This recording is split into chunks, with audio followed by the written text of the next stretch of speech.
Year 2018. Municipal Hospital of Ivanova. In a quiet little village in the Kostroma region of Russia. For privacy reasons and to maintain the anonymity of those involved, the names of the characters have been changed or replaced. A 13-year-old girl is rushed to the hospital, writhing in pain.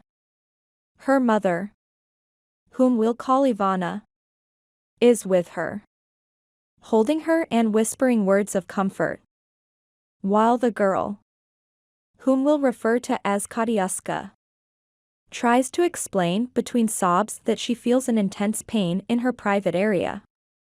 As soon as they arrive, Katiuska is quickly sent to gynecology. They are received by Dr. Varusa, the head of the unit, who has a sympathetic expression. The doctor approaches Ivana, who nervously tries to explain what happened. Doctor, I checked my daughter when she started complaining this morning. I looked at her private area, but I didn't notice anything unusual. But she still kept saying she was in pain. Ivana explains. Dr. Varusa nods understandingly and turns to Katiuska, speaking in a calm voice. Tell me, dear, what are you feeling? I feel like something is moving down there. Katiuska murmurs with a trembling voice, looking at the doctor with fearful eyes. I understand. Don't worry. I'm going to examine you very gently, sweetheart, just to understand what's going on. Dr. Varusa reassures her. Katiuska nods slightly, tears streaming down her face. The doctor helps her settle into the gynecological chair while Ivana stays by her side, holding her hand.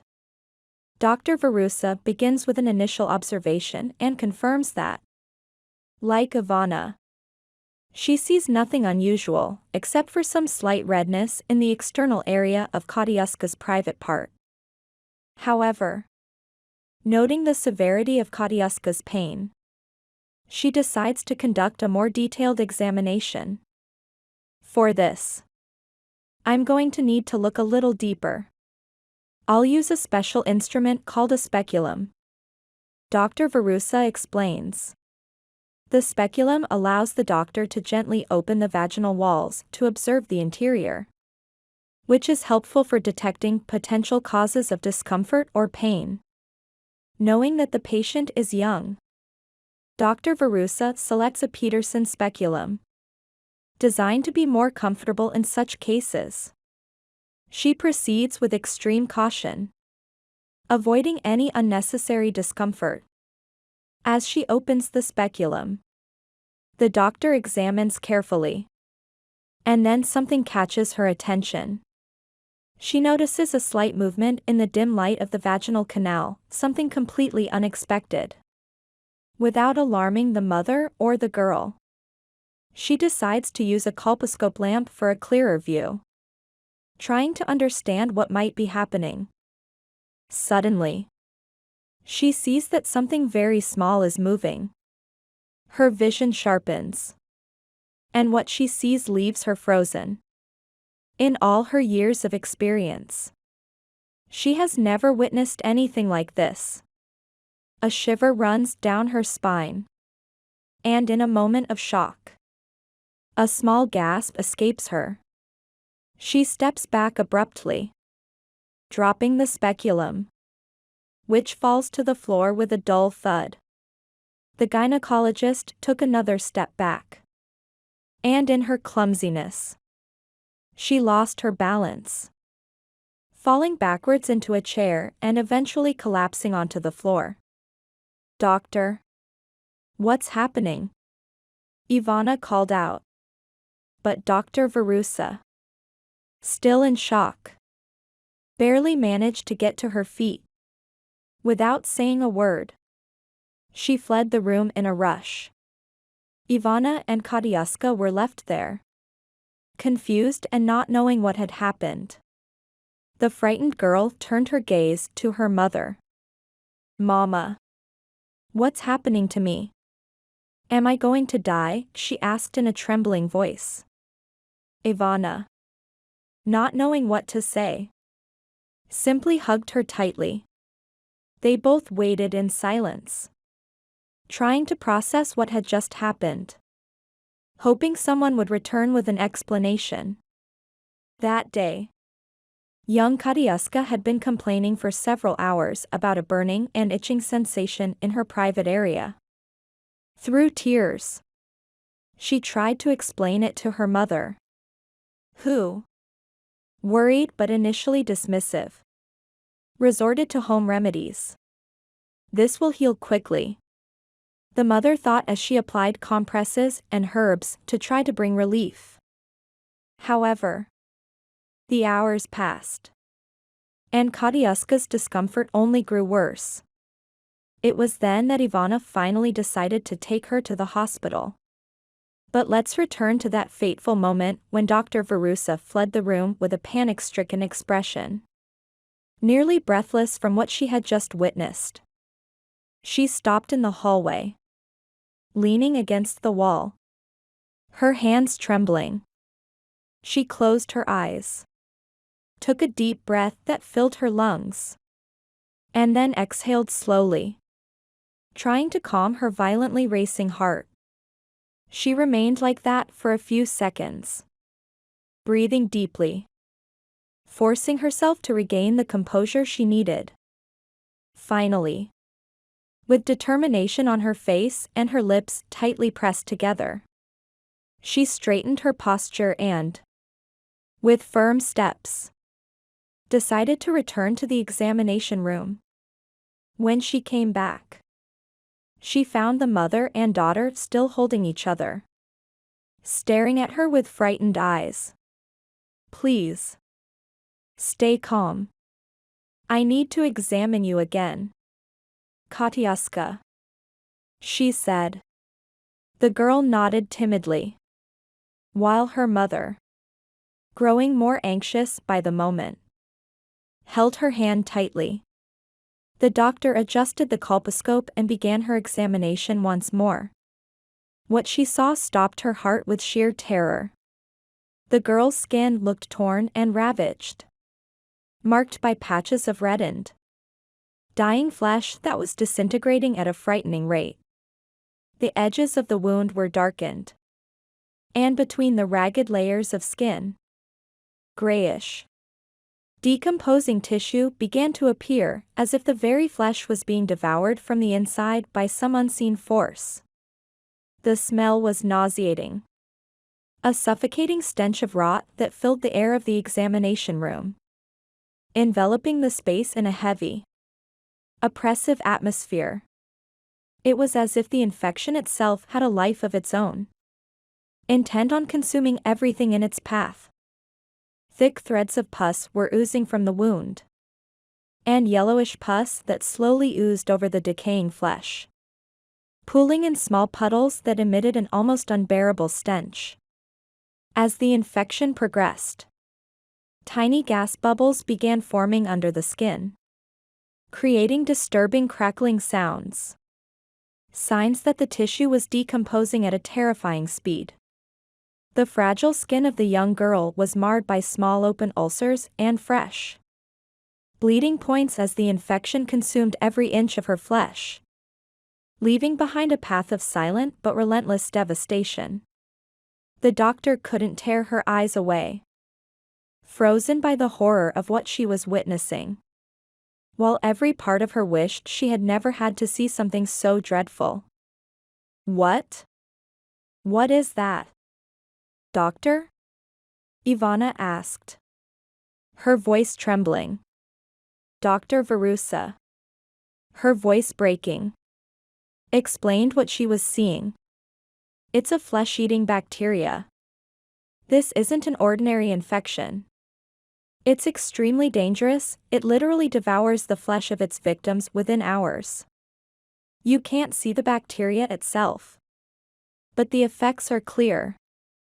Look through this, she added, stepping aside so that the mother could look through the colposcope. The woman, peering through the device, remained motionless for a few seconds. Her face shifted from disbelief to sheer horror in an instant. And she let out a blood-curdling scream. No. No. It can't be, she cried. Dr. Verusa tried to calm her, placing a hand on her shoulder.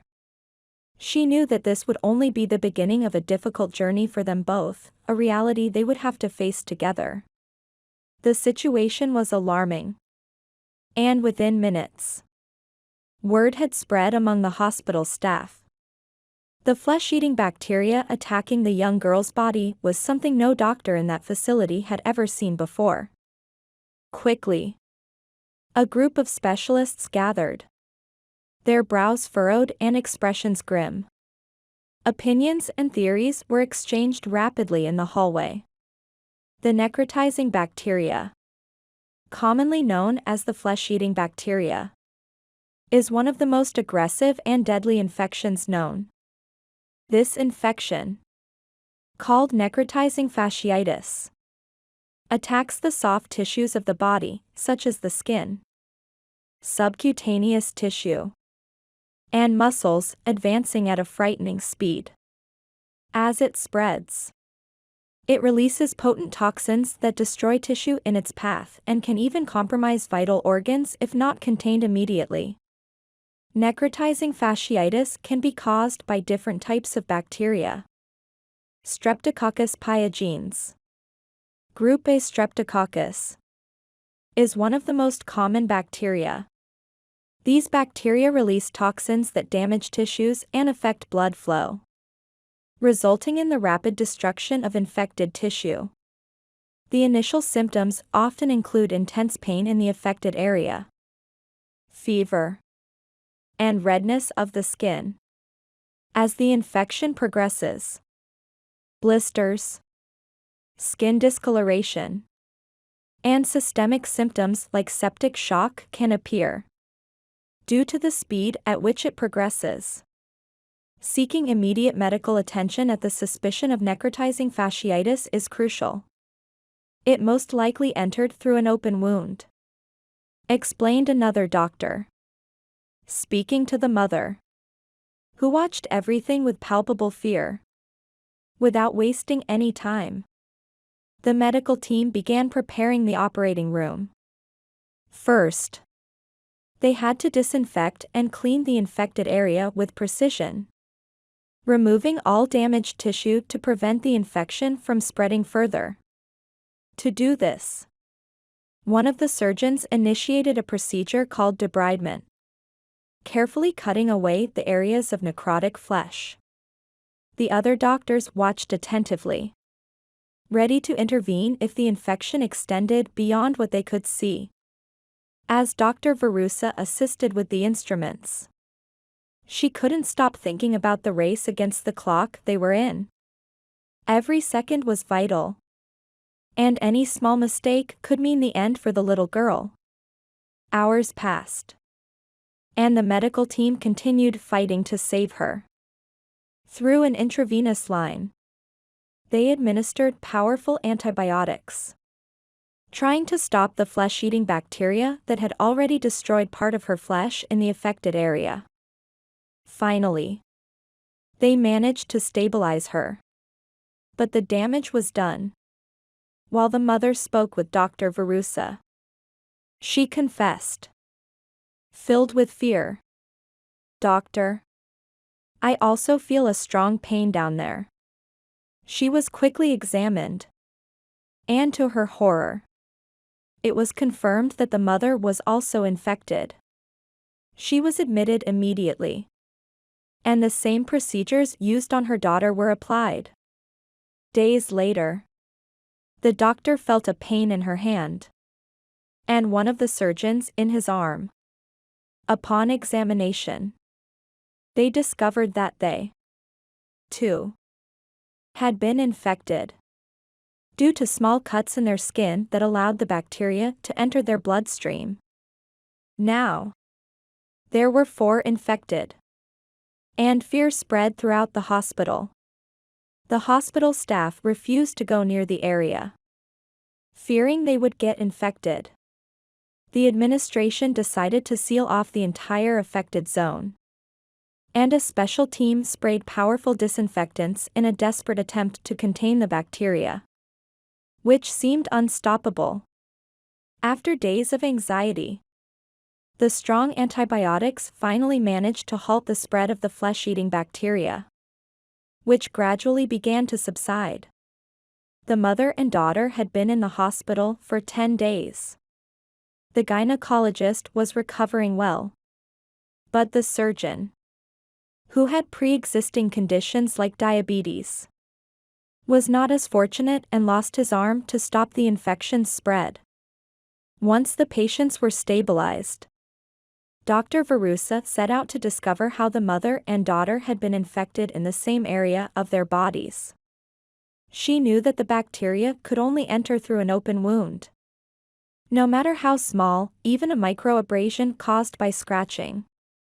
She deduced that both had tiny skin wounds near their private areas, and she focused on investigating where they had been and what they had done before the first signs of pain. The mother explained that they had gone to several places that day, but their outing was interrupted by rain. On their way home, the little girl asked if they could play in the rain, something they had never done before. Wanting to create a special memory, the mother parked in a muddy area by the roadside, and they both got out to jump in the dirty puddles. They spent a few minutes laughing and splashing around before getting back into the car. Hearing this, Dr. Verusa deduced that the bacteria was likely present in the stagnant water, and as they jumped in the puddles, it came into contact with their wounds, allowing the infection to enter their bodies. After weeks of treatment, mother and daughter were discharged, although they would need skin grafts to fully recover. The gynecologist and the surgeon also recovered, though the surgeon lost his arm. Now, mother and daughter live happily, avoiding any stagnant water to avoid reliving that dreadful incident. After watching the story above, do you have any thoughts? Feel free to share your opinions in the comments section. If you enjoyed our video, please like, subscribe, and share our channel. That's all about today's stories. See you next time.